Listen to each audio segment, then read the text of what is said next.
Claire, nagpapakasyota at nagpapaka-doktor. Pakinggan po natin. Iginiit ng Malacanang na nasa mabuting kalagayan ang kalusugan ni Pangulong Ferdinand Marcos Jr. Ito ang binigyan diin ng palasyo saan nila'y mga nagpapakalat ng fake news online ukol sa kwestiyon sa kalusugan ng Pangulo. Nag-viral kamakailan ng isang video clip Ayan, sa para sa di nakakaalam ha. Speech ng Pangulo sa paggunita ng araw ng dumudugo yung gilagid. Hindi po ipin, gilagid po dumudugo.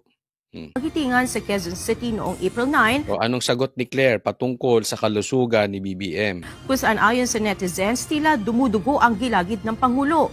Pakiusap ng Malacanang, huwag nang mag-imbento ng impormasyon ukol sa kalusugan ni PBBM.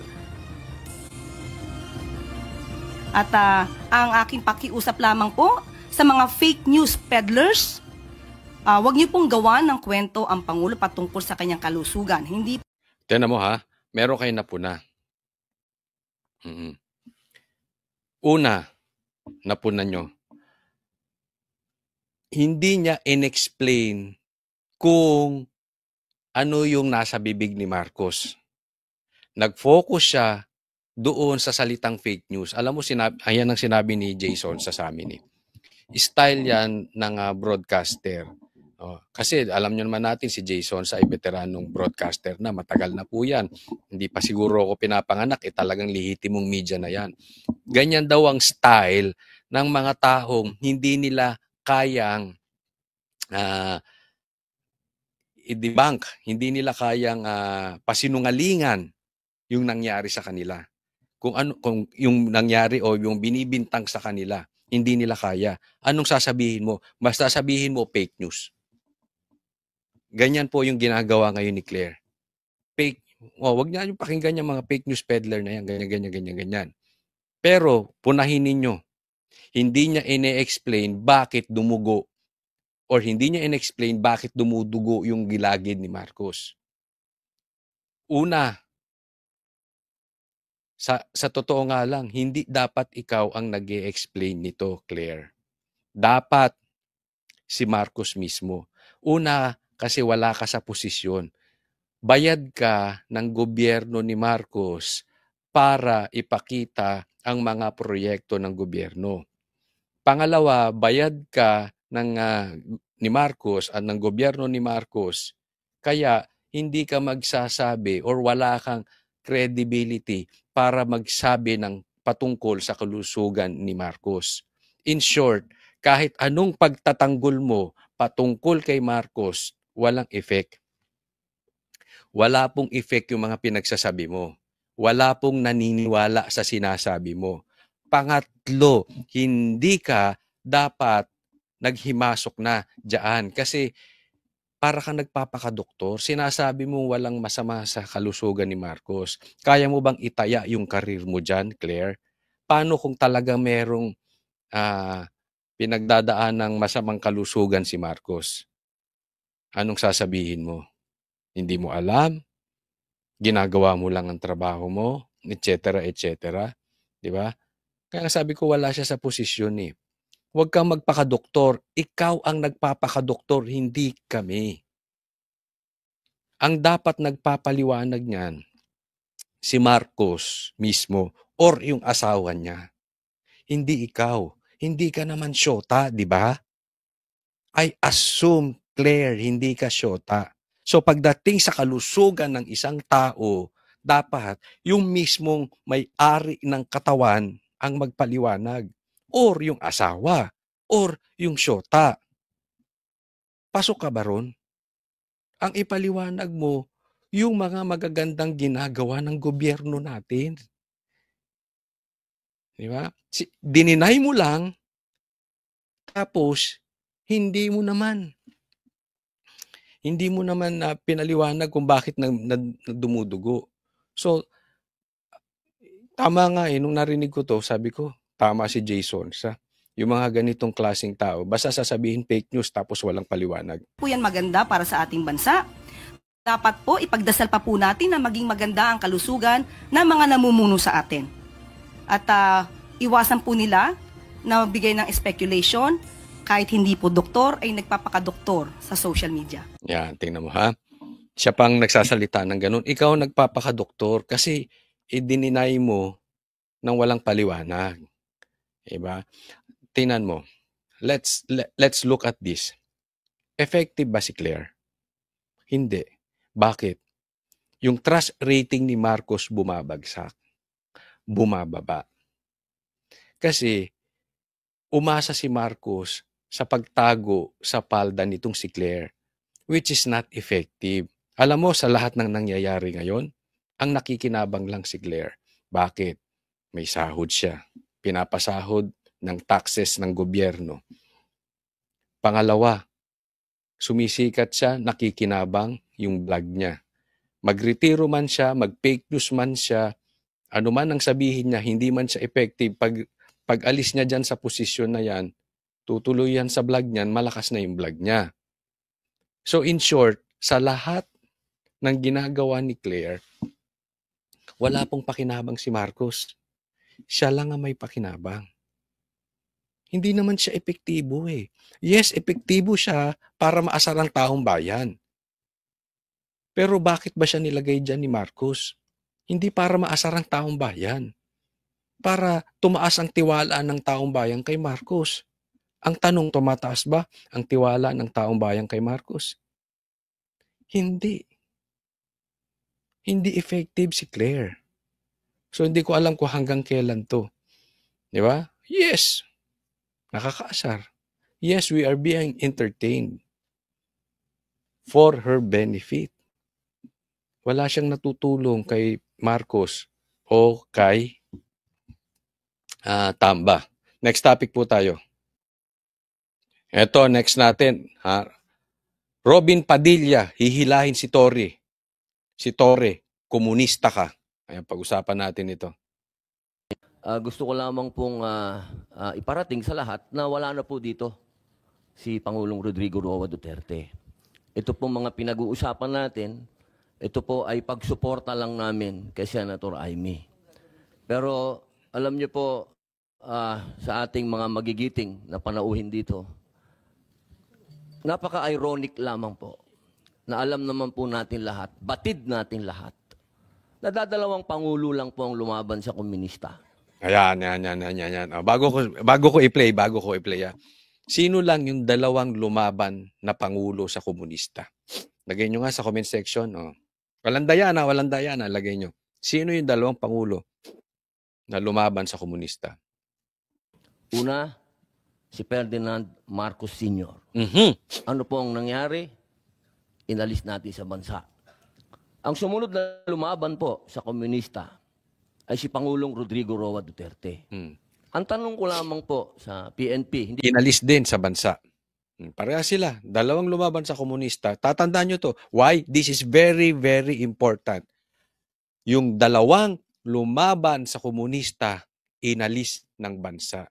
That is the playbook ng komunista. Gawain po nila yan. Kung susundan natin yung paliwanag ni Robin Padilla, and I think this is public knowledge, alam naman yung style, yung pagkakatanggal ni Marcos, baka hindi po natin nalalaman. Marami pong nagsasabi, yung Marcos Sr. yung pagkakatanggal kay Marcos, yung EDSA 1, ang nanguna dyan, komunista. Okay? Malaki po ang problema natin sa komunista. Tanong, papayag ba kayo na muling manumbalik ang komunista?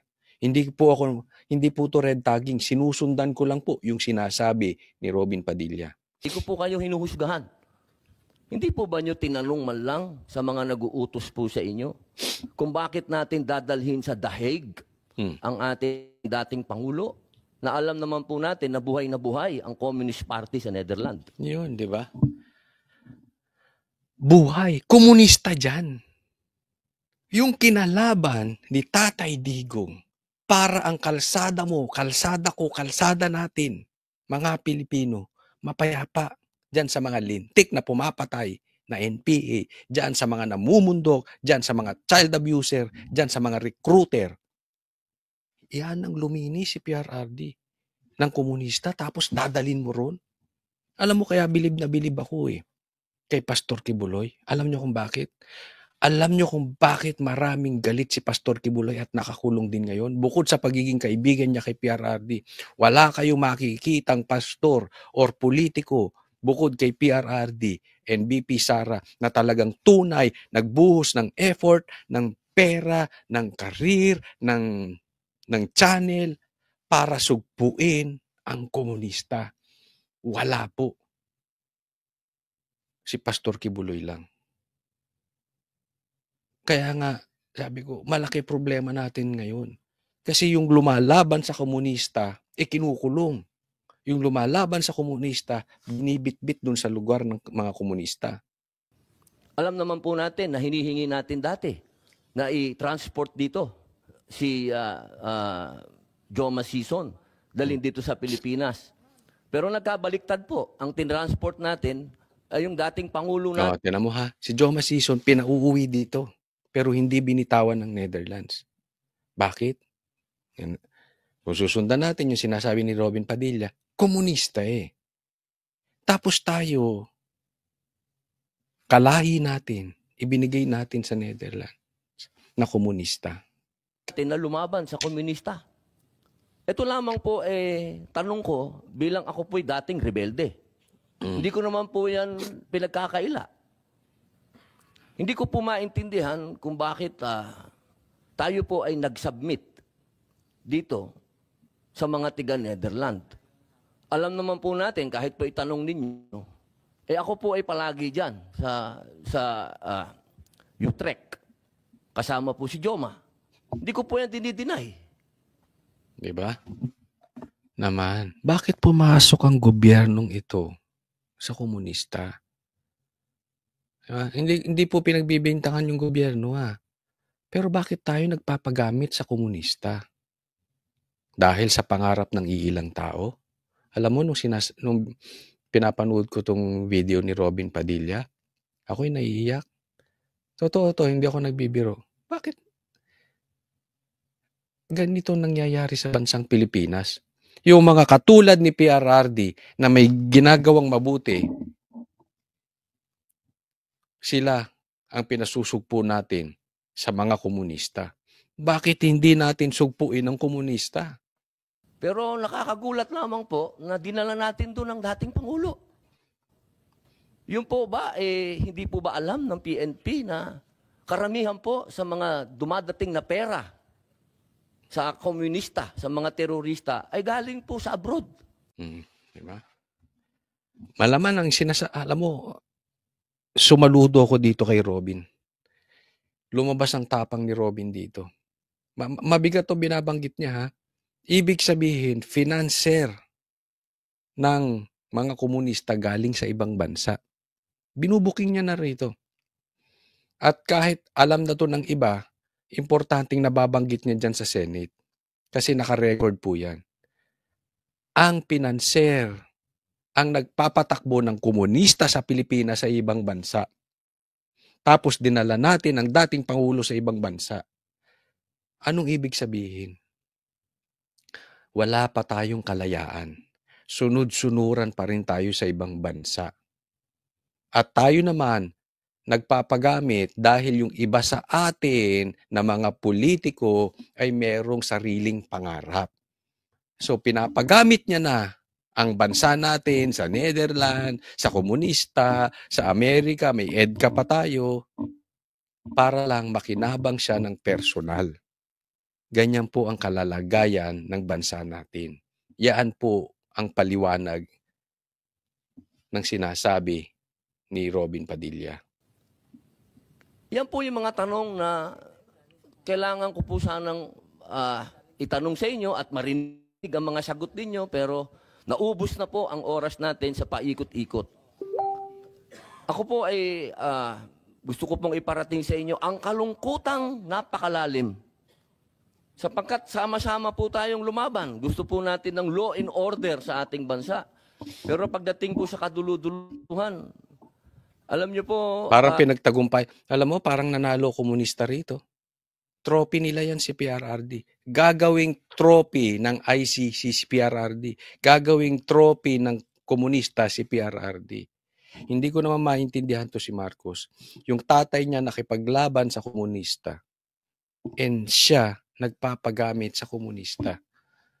Ano ba namang klaseng nangyayari dito kay Marcos? Hindi ko talaga maintindihan. Ha? Yan po lumalabas sa paliwanag ni Robin Padilla. Nagpapagamit to si BBM sa komunista. 'Di ba? Ewan ko to si BBM talaga. General Torre, congratulations, nakadalawang medalya na po kayo. Pero alam niyo po, sir, Diba? Isipin mo yun. Yung sinasabi niya ni Robin Padilla na yan, ha? Yan ay sarcastic na patama kay Torre. Dahil sa pagtatraidor mo, 2 lumalaban sa komunista, pinakulong ni Torre. 2 lumalaban sa komunista, hinaras ni Torre. Una, si Pastor Kibuloy. Pangalawa, si Tatay Digong. Tapos, prenomote pa ni Marcos. Ganyan po ang puso ni Marcos. Tapos, magagalit kayo pag sasabihin ng taong bayan, nagpapagamit kayo sa komunista. Nalulungkot po ako dahil yung katapangan po ninyo, sir, medyo nakalulungkot po. Bakit? Napakatanda na po ni former President, sir. Ako naman po tagahanga ninyo sa pagkamatapang ninyo, sir, pero napakatanda na po ni Alaman niya sinasabi ni Robin. Ito, alam natin yan sa mga lalaki, ha? Alam natin yan. Pag sinabi, oo, ang tapang mo. Ha? Sinapak mo yung babae. Anong ibig sabihin sa atin na niya mga lalaki? Bakit hindi ako kalabanin mo? Diba? Bakit hindi ako sinapak mo? Alam natin niya mga kalalaki yung ganyang banat. Yung banat ni Robin na yan, sinimulan niya sa promotion mo. Dahil sa di umanong tapang mo, na-promote ka. 2 beses magkasunod. Pero matanda na yun. Ano ibig sabihin? Yung tapang mo sa akin mo ilagay. Ako hilahin mo. Ito si Robin, totoong ano to, ha? Totoong street fighter to. Meron kasi yung matatapang, meron yung talagang street fighter. Ito si Robin, matapang na street fighter to. Hindi nito uurungan si Torre. Tunay na matapang to. Kaya alam mo, nabibilib ako dito kay Robin, hindi dahil sa kakilala natin siya, pero hindi dahil artista lang. Hindi, kasi siya nasabi ng taong bayan sa kanya, artista lang, walang ginagawa. Hindi po. Pinapakita niya rito. Hindi niya iniiwan si Tatay Digong hanggang sa huli. Sa katunayan, medyo turn off pa nga ako sa ibang senator na ginamit lang si PRRD tapos tahimik. Parang takot pa kila Boying. Takot pa kila Torre. Si Robin Padilla, hindi. Diba? Kaya bumilib ako dito Yan ang tao. Tunay na tao. Hindi nang iiwan ng kaibigan. Former President. At alam naman po natin, sir, na lumaban yan sa komunista. Alam niyo yan, sir. Sana naging konting, lang po tayo ba? Binigyan naman natin ng konting, kung paano natin tinitingnan yung mga medalya nyo, hindi lang nalagyan ng medalya si Presidente, pero kung sa medalya mag-uusapan, tinulungan niya tayo laban sa mga terorista. Yun, matindi yung binanggit niya yan, no? Alam mo, ang dami mong medalya, yan ang ibig niya sabihin. Pero kung medalya at medalya rin, maraming medalya dapat si PRRD. Kung medalya lang ang pag-uusapan, ikaw, Torre, yung medalya mo walang silbi. Ako yan ang nakikita ko kay Robin. Hindi niya na kailangan i-mention yung medalya. Hindi niya na kailangan i-mention yung 2 beses niyang pagka-promote. Pero i-mention niya yun kasi yun ang ibig sabihin nun. Sayang yung medalya mo, Torre. Lumaban to sa komunista. Hindi mo ba alam, Torre? Parang ganito ang sinasabi ni Robin. Hindi mo ba alam, Torre, ang daming namatay sa hanay ninyo? mga kaibigan ninyong uniform men. Ang daming namatay sa hanay ninyo sa pakikipaglaban sa mga komunistang ito, sa mga rebelding ito. Tapos, etong lumalaban sa mga komunista, hindi nyo inisip, pinadala nyo sa bayan ng komunista. Yun ang ibig sabihin dyan ni Robin Padilla. Yun lamang po, sir. Sana napakasakit isipin. Ito pong bagay na ito, parang pati itong ambassador natin. Ano po ba talaga ang... ito po ba talagang operation para may alis dito ang ating dating Pangulo? Ito na, kina-question. Ito ba ay operation? Oh. Ito ba ay pinagplanuhan? Kasi yan ang pinag-uusapan dyan sa Senate. Oh. Kanino po ba? Kasi kami, pinupuwersa kami lahat ng mga supporter ni Digong. Na-contempt po kayo. Totoo naman yan. I agree with Robin Padilla. Talagang grabe ang anuhan ng mga PR, mga Duterte supporters. Gusto talaga nilang ma-contempt si Torre. Ako nga, I'm really expecting na i-contempt si Torre dahil nagsisinungaling. Kitang-kita naman natin. Iniikot-ikot yung mga topic. Iniikot-ikot yung sagot. Hindi sagutin ng diretso. Kaya sa tingin ko dapat i-contempt talaga to si Torre. No. Pero hindi po namin ginagawa. Sapangkat ang order, walang order sa amin na ipakontempt kayo. Kung galing lang to kay PRRD o galing kay BP na pakontempt kayo, kukontempt kita, boss.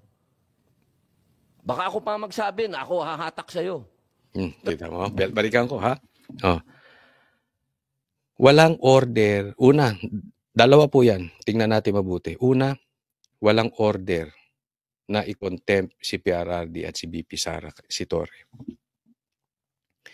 Alam mo, diyan naman ako bilib talaga sa mga Duterte. Hindi sila mahilig maghigante. Yung tama lang, kung ano yung nasa batas, dun lang.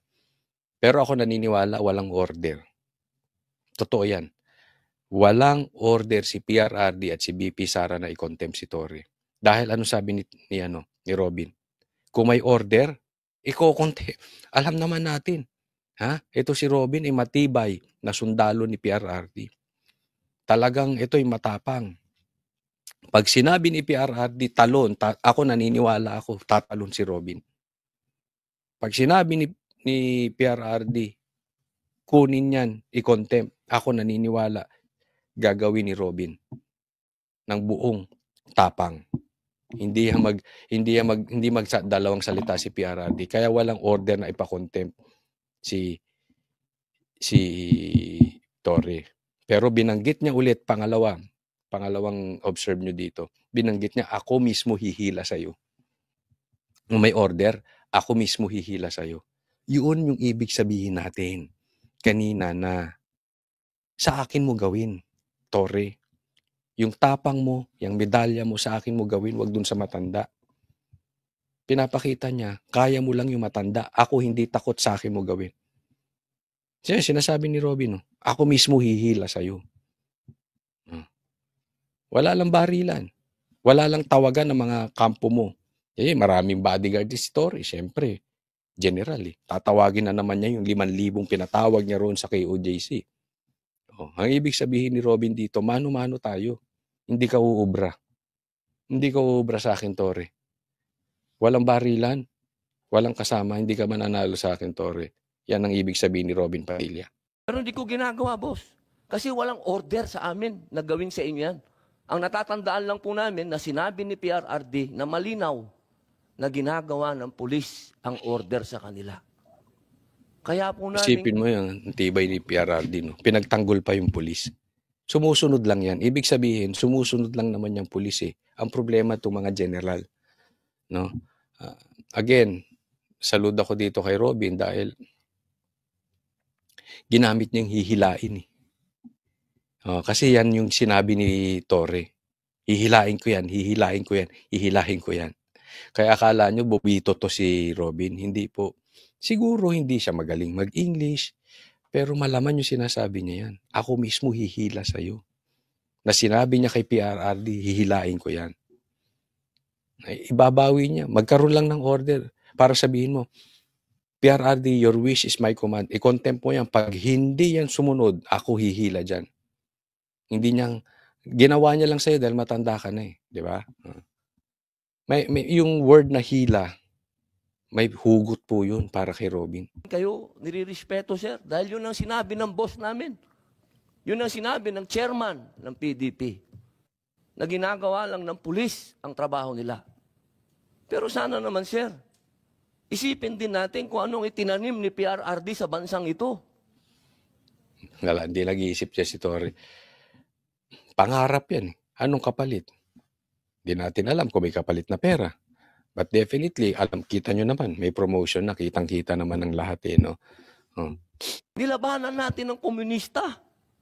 Talaga bang yan ba talaga ang kapalaran ng mga presidenteng lumalaban sa komunista?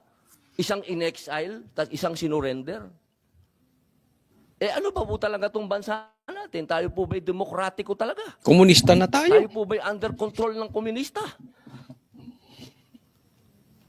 Yun lamang po. Maraming salamat po. O kayo sumagot. Tayo ba ay kontrolado ng mga komunista? Ito ba'y bangsa natin ay demokrasya pa o komunista na?